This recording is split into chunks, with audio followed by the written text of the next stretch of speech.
it doesn't really matter how much money you make or how much money you have. In 2020, the world was thrown by a global pandemic. All non-essential businesses were closed.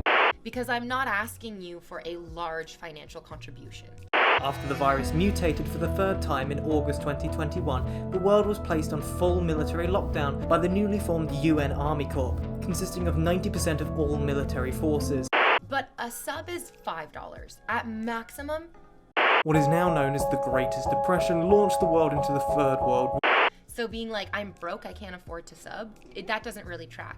South American congressional government launches Operation Child the Disenfranchised. Whoa there, buddy. Spoilers. You don't want to skip to the best part. Twitch is a weird place. Yes, I know, I look like a tomboy that's joining her local football team.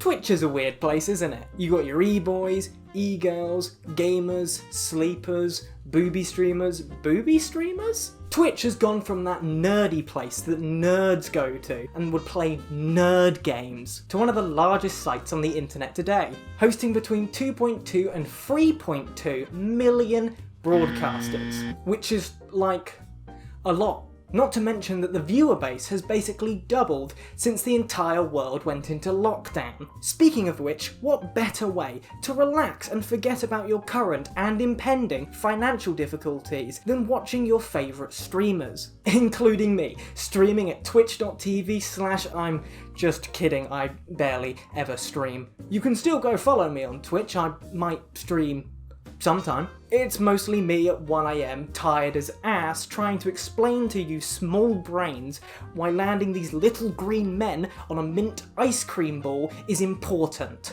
It is. Appreciate me. With millions of different content creators, it's easy to find one that's suited to your taste. Ones with generous user interaction, great gaming prowess, considerable audiences, and massive boobs. There truly is something for everyone. Twitch is gone from the days of being a side project for YouTubers to being their whole careers. YouTubers I used to watch, and technically still do, have upped their whole channels and moved it to Twitch. Which isn't a bad thing. Twitch encourages community objectively better than YouTube. And for channels that are focused on community interactions, this was an obvious move. The other reason is that Twitch started to become more financially viable. With donations, cheers, subscribers, and ad revenue, Twitch encourages a culture of people willing to spend money for interactable content, and also bring a brief hi to those willing to donate money to get Twitch streamers to read their funny usernames. Thank you, Ice Wallow. We really are living in a golden era. Gone are the days of YouTubers tirelessly working on content, attempting to match their styles with that of a greater and greater audience, with the only measure of success or failure coming after weeks of working on this. Now you can get instant gratification with endless content given to you by the Twitch chat, and all you have to do is lay down in a fort made of blankets. And that brings us on to the topic of this video. That's right, I managed to talk for 2-3 minutes without actually getting onto the topic of the video. That's why I'm a professional. InvaderVie is a verified Twitch user with over 144,000 followers. Her content, at least for the past 2 months, has completely focused on her lying in a blanket fort with a bunch of stuffed animals. The plush animals, I assume, represent her audience, as they also have no brain. Oh, and sometimes she plays Breath of the Wild for an hour and then goes back to sitting in the blanket fort. She's a gamer, just like you or me, because I like my e-girls relatable. I actually wasn't aware we were allowed to just do that kind of content now. Subscribe to my OnlyFans. Just kidding, I don't have an OnlyFans. Yet. I'd like to categorise her style of streams as girlfriend simulation. Her audience, I assume, must be made up of people who want a Twitch streaming girlfriend that uses them entirely for money and affection without any physical contact, and finds that easier than talking to any real or any other available woman on the internet. I'm not judging. Do you see me dating anyone? Now that's a very specific group of people, but I know that there is at least 144,000 of them, which makes up a staggering 1.9 times 10 to the minus 5 of the population. Although, as I found out today, that won't include China, as Twitch is banned in China. Who would have thought China, of all places, would ban a form of self-expression? The reason InvaderVie is suddenly relevant to me and a bunch of other angry nerds is that she did an oopsie. It doesn't really matter how much money you make or how much money you have. That's really the thing, because I'm not asking you for a large financial contribution. If it cost $20 to sub, $20 is quite a bit of money. $20 is you can get a full meal for $20. And the difference of $20 and eating a meal is in that $20. Like, that's where it is. But a sub is $5. At maximum, in whatever your currency is, it's maybe $10. Now, I don't know about you, but that's a yikes from me. The world is slowly, but surely, finally coming around to the idea that streaming and YouTube are not just hobbies anymore. That these are real careers with actual money involved. The majority of streamers make their money from donations. And for streamers with large view accounts, even though it's just donations, the money stream can be fairly consistent, with regulars donating or at least subscribing once a month. And the difference of $20 and eating a meal is in that $20. Like, that's where it is. But a sub is $5. At maximum, in whatever your currency is, it's maybe $10. Here's the thing with that, InvaderVie. Can I call you asshole? Asshole, when you are in a different financial bracket, $5 sometimes isn't just $5. Just looking at you, I can feel that middle-class energy radiating through the monitor, like I'm sticking my face in a hot oven. To millionaires, $100, maybe even $1,000, is just $1,000. Billionaires see 100,000 is just 100,000. Trillionaires like Jeff Bezos could be dropping millions down his sofa cushions and wouldn't even notice. Which is funny actually, because he doesn't even seem to be able to pay his workers. Now if we step backwards to your audience, Jeff Bezos isn't watching your streams. Well, actually, if he is, then that divorce took way more out of him than we thought.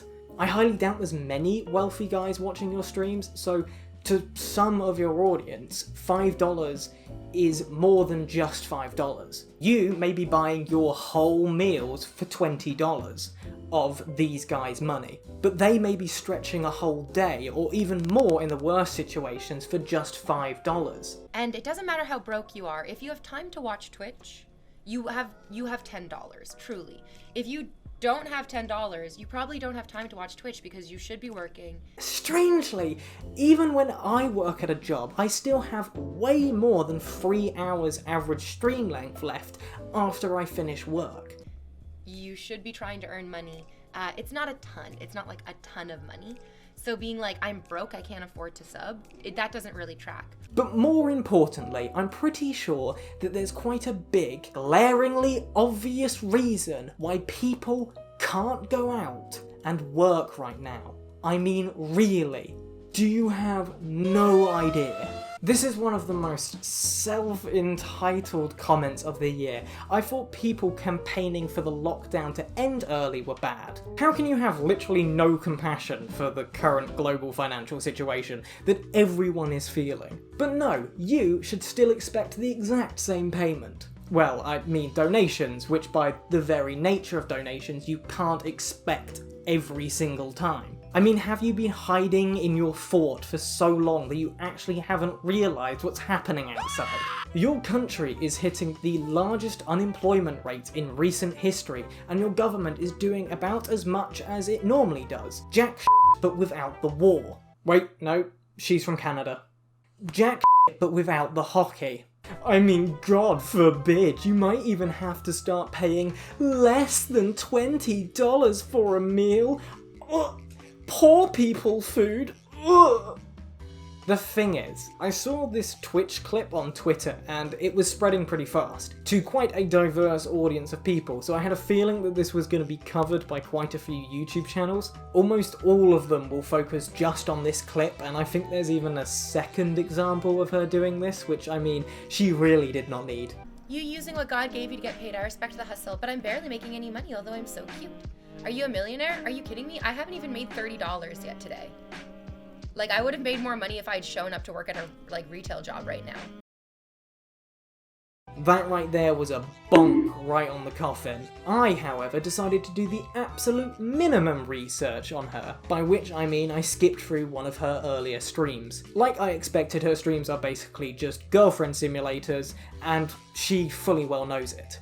Except she's bloody good at it. Her streams are 3 hours long, and if you were to skip through any stream of that length, you'd expect to find some dead space. But not here. She is able to hold a conversation the entire time, interacting with her audience, grateful for any donations.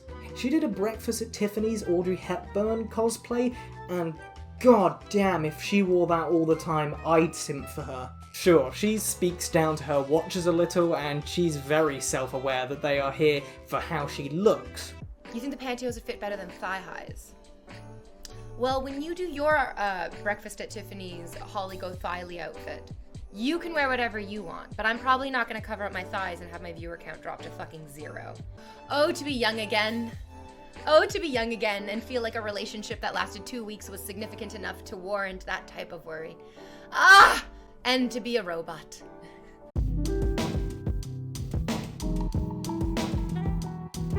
However, I speak down to you babies, and I'm self-aware and open about my tactics I use in videos. I managed to talk for 2-3 minutes without actually getting onto the topic of the video.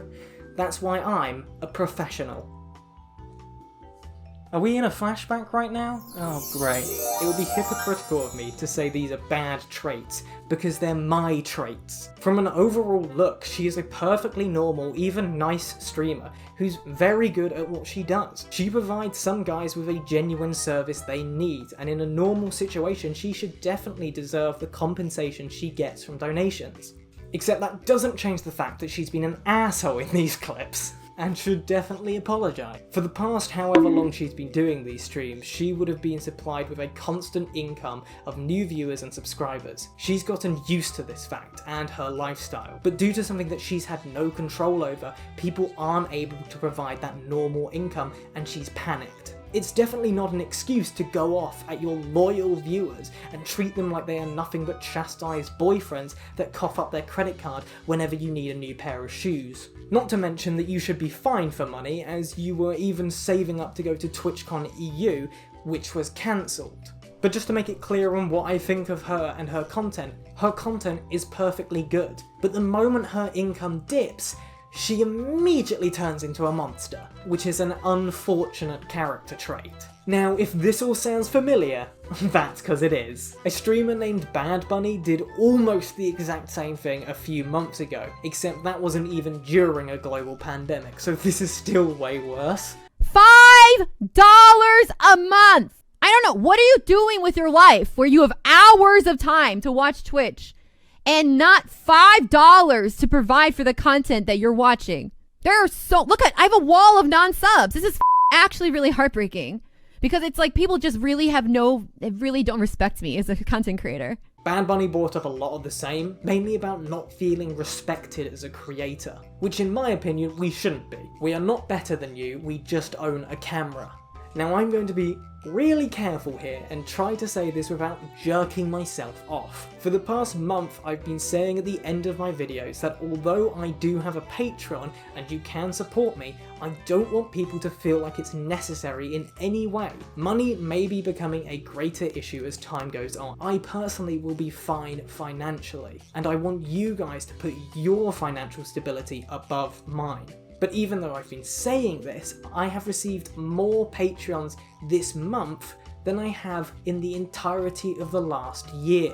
Thank you to everyone that's supporting me, by the way. To give a little context of what the Patreon helps me do, I'm hoping to someday move out of my parents' house and into one of my own. Currently, every penny from the Patreon goes into a separate savings account that I can't access until I buy a home, so thank you very much, guys. My point is, even with the situation going on, it's clear that people are still willing to donate money, even if it's desperate times. But maybe they're only willing to donate if you're not a complete asshole about it. Oh, and basically an hour before I recorded this, a new clip has come up from her. What's your audience's average age? Oh, I have no idea. I only really keep track of the people who support me. And the people who support me are usually men in relationships or actively dating between the ages of, I think, 25 to maybe 42. They usually work in tech. A lot of engineers are in here right now. It's really crazy. The other day when we were talking about like what we all do for a living. Oh no, so when you guys dono to me, it tells me your name that is attached to your PayPal. And if your name is attached to your PayPal and you dono to me, I look you up on Google. I Google each and every one of your names. And I creep your LinkedIns. A lot of engineers. So, yeah, that's not right, that's very wrong, that's bad, stop whatever that is. Her point is that she's stalked her donators and found that they're in successful jobs, basically trying to say that actually her donators should not stop donating because they have lots of money. And to this I bring back my point of my Patreon. Maybe they would give you more of their money if you weren't a complete asshole. So, thank you both for watching. Please do share this around. This is one I've put a bit more effort into than I normally do, so I'd really appreciate sending it around Discord groups and Facebook, Reddit. If you did enjoy them, please like the video, subscribe if you haven't already. Commenting on the video is the best way to help it out, and I read every single comment. As you know, I have a Patreon, which you can support, but please don't feel like you need to. I hope you enjoyed the video, babes. Now, I'm gonna go back to watching some more History Channel from the future. There is only the History Channel in the future, because there is no future. Oh, Jesus, that was dark.